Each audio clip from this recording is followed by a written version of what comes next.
Hey, how you doing there again, folks? Me again, of course, Brandon Wenzel. Come back at you, another offering off my sampler platter.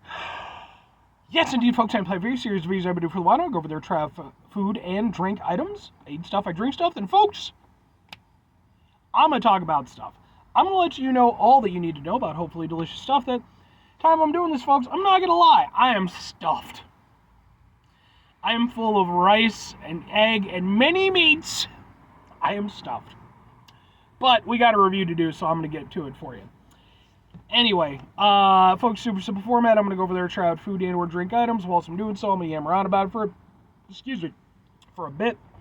Whilst I'm doing all that, I'm inside the truck. Whilst I'm inside the truck, I'm wearing a super cool shirt.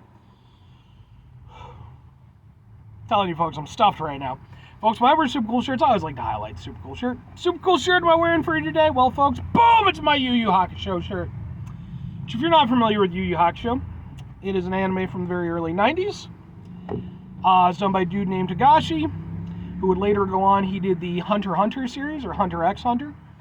As a result, fairly famous dude. Unfortunately, he's been dealing with a lot of health problems for probably over a decade now. He has a lot of issues, which is, he's often criticized for the slowness, how slow it is that he's able to put out work. But it's like, the guy's just like, I apologize, trust me, I would like to get out more if I could, but, with the problems I have. And it's such a shame, because he's a very talented creator, he's very good at what he does, and Yu Yu Hakusho is one of my favorite animes of all time. I would love to see him return to Yu Yu Hakusho, maybe go over there, redo the final season, because I think that he wanted to do a lot of things, but I feel like there was interference from the publisher trying to get him to do something else. And man, there could have been so much to that, but still a great series. I still love it. But anyway, what am I trying for y'all today, folks? What are we doing here? Well, I have reviewed a few things now from a place called Mitsuwa Marketplace, which is a Japanese marketplace. Happens to be, not close, but not far from me. It's a little bit of a drive. I love going to this place. I've gone over there. I've tried out numerous items from their stuff. I've reviewed a whole bunch of stuff from. I always enjoy doing it. Thank you to anybody who watches them, by the way. I've occasionally had comments from people saying, hey, these are some of my favorite videos because, it's stuff that isn't usual. That's what I'm here for. But I just got through reviewing a couple of rice bowls from a place called Tokyo Shokudo. And while I was there, they had something else that I knew I had to pick up because, folks, we're reviewing, boom! It is spicy tuna onigiri, which, if you are not familiar with onigiri, first of all, you should be, because I've reviewed a few onigiri on this channel before. But typically when I do so, it's been pre-packaged. It's been like stuff just, in a cooler somewhere. This is fresh onigiri that they were selling at Tokyo Shokudo.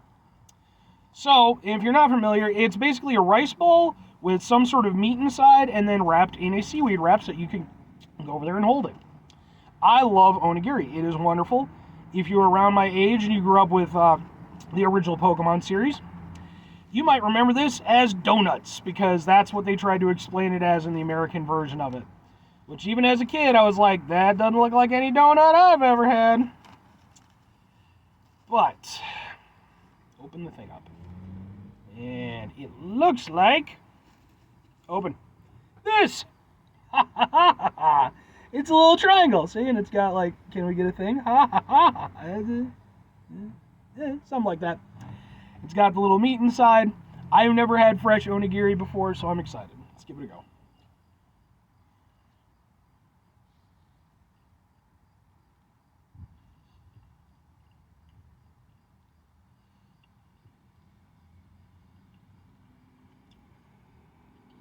You can taste the difference, for sure. Even though prepackaged onigiri is fantastic,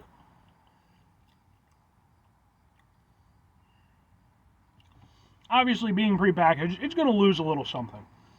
With this being made fresh, it has a stronger vibrancy to it. By the way, I should mention, this is spicy tuna and mayo. I kept calling it spicy tuna, but spicy tuna and mayo. So, now ideally, when I have onigiri, I like brown rice. But I'm good with white rice as long as the filling is delicious and you get a lot of it. And you get a lot of filling. So we're good on that end. But is it delicious? The answer is absolutely it's delicious. It's fantastic. Like, tuna is one of those things where it's really funny the place that it exists in the universe, where on the one hand, you have, like, tuna going and selling for, like, sometimes $1 million+ on the Japanese marketplace for, like, the finest quality tuna. It's ridiculous. And mind you, that's for, like, a full tuna, not, just, like, a little thing. But, like, it's seen as this, like, very high-quality ingredient, and it's delicious, it's wonderful. And on the other hand, you have, like, the stuff that you get in the can, which is, like, a step and a half above cat food, and people tend to look down on it. And it's very interesting, like, that, that contrast. But in the case with this, one of the things I like about Japan is, like, they're very, tuna's a big thing for them. And they try to use it in ways where it's going to go over there, it's really going to highlight it. And it's not just going to be that cat food type stuff. This is really good. And like I said, the fact that it is fresh, it gives it that vibrancy. It gives it a whole extra dimension. That is fantastic. I mean, obviously, how much you enjoy is going to be based on how much you like tuna. I happen to like tuna. But even if you're not that big, like if you're from the West, you're more used to our kind of tuna. Even if you're not that big a fan of it, this is something you can maybe get behind as long as you still enjoy seafood, because while it does still have a tuna flavor to it, it's, obviously it's mixed in with the spicy mayo and everything, but it just tastes very fresh and tastes very vibrant, so it's super good. I'm definitely glad I got this. I wasn't originally planning to, but I was like, I saw that they had it available at the counter. I was like, I've never had fresh onigiri before. Let's give it a go. And this is really, really good. Like I said, the only points of contention for me would just be, it's twofold. One, and mind you, these are entirely personal. Number one, like I said, I prefer brown rice to white rice. And number two, although I like spicy tuna as a filling, I think it's a very good filling. And they had other options available too. For me, eel is probably my favorite. So, it's not even a gripe against it. It's just, well, if I were going to go over there and get my ideal onigiri, it would be freshly made with brown rice and eel. Because, I just like that combination a lot. But this is super good. And I would say, especially for white rice onigiri that I've had, this is probably my favorite incarnation of that. Just because, again, that freshness makes such a huge difference. It's not as cool as the stuff that you're going to get, from, like, the cooler, obviously. And I do like cool onigiri. But it's cool enough. It's holding together. It's doing what it needs to do. It's just super good. One thing I don't think I've ever mentioned when I've talked about onigiri in the past is the seaweed wrap. And I imagine that might put some people off if you've never had it, because it's like, ew, seaweed. First of all, seaweed, not bad flavor. A little bit different. You got to kind of adjust to it if you're not used to it. But it's not a heavy, impactful flavor. It's just kind of like, it's there. You can taste it. But it's not like overbearing. Mostly what you're getting is the rice and then the delicious filling. The seaweed is really more just kind of a wrap, plus it gives you just a little extra texture and flavor, but it's not a big portion of the overall experience, so if that's something you're worried about. But 2 questions have to be asked. Would I get it again? Would I recommend it? Yes and yes. So Tokyo Shokudo is, like I said, it's one of the places in the food court area. It's not my go-to place for the food court area, but that's not because it isn't good or anything. It's just I have a couple of spots where it's like I like to go to the Undone place, or the Udon. I think it's Undone, but I could be wrong. Or I go to this one spot. The one spot was closed, and the Udon spot had a fucking line that was a mile long. Tokyo Shokudo was still long, but it was a little bit more reasonable, so I was willing to go with it. Having the 2 rice bowls that I've had now, plus the onigiri, definitely has made it more of a priority for me. Like, they clearly know what they're doing, and they've been there for a long while now, clearly they know what they're doing, but man, they're really good. So I would definitely get it again.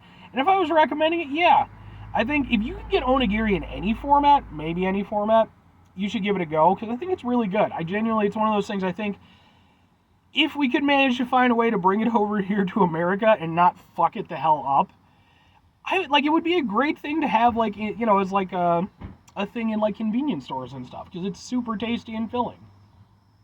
Anyway, where was I going with that? 5 things before I get out. Sorry, folks, I'm so full right now. 5 things before I get out of here. Have yourself a great rest of your day, spectacular rest of the week, monumental rest of the month, spend rest here. Folks, you can go over there, have yourselves a truly fantastic, snack-tastic rest of your life. Because, folks, when you have a really good snack, it's just worth celebrating, and it's delicious, and it's wonderful. And now that I'm thinking about it, I left my giant jug of tea out of the cooler, or out of my fridge when I get home. That sucks. My brain is just like, you're done, man. Go home and go to sleep. You're going to go to sleep, you're going to fall asleep, the cat's going to jump on top of you, it's going to fall asleep on top of you. You're going to need to pee. You're going to go to take a pee, and the cat's going to go over there, and he's going to follow you to go watch you pee, because you have a weird voyeur cat who wants to watch you pee all the time. And when you're done, you're going to go back, and the cat's going to fall back asleep. That's where my brain is right now. 5 things before I get out of here. Have yourself a great rest of your day. Oh, I already did that. Final 2 things. Number 1, try to bring some positivity in the world. It's not always possible. It is, however, always appreciated. But what you do if you can't do all the time, I know I can't do all the time. Here's what you do, folks. You're going to try not to be an asshole. Folks, it's not the easiest thing in the world to not be an asshole, especially when you're over there and you're all... I'm food drunk right now, so I'm a little bit blah, blah, blah, blah, blah. It is important when we run into situations in our life that are stressful, frustrating, etc. Take a step back. Try to mitigate the level of assholishness in our lives. Hopefully do better for ourselves and for those around us. Very final thing, folks. Do the thing. Whatever the thing is for you, that's what I want you to go out and do. Folks, go out and find whatever your favorite snack is. You know, be reasonable with it. But make sure you enjoy it every now and again. You know, like for me, I have lots of snacks that I like, but like when I get home, I went out and I bought myself a nice bottle of birch beer, which happens to be pretty much my favorite soda. And I went out, I got myself like a specific bottle. It's like my favorite brand, and I'm gonna go home, I'm gonna enjoy it, and it's gonna be wonderful. And then the cat's gonna fall asleep on me, and then I'm gonna need to pee, and then the cat's gonna follow me to watch me pee, and it's a weird cycle. Or conversely, just hey, whatever day it is that you happen to be watching this whole thing, enjoy yourself. It's life can kind of get you down sometimes, but sometimes it's all right. Sometimes it's all right. Most of the times it's okay. Bye.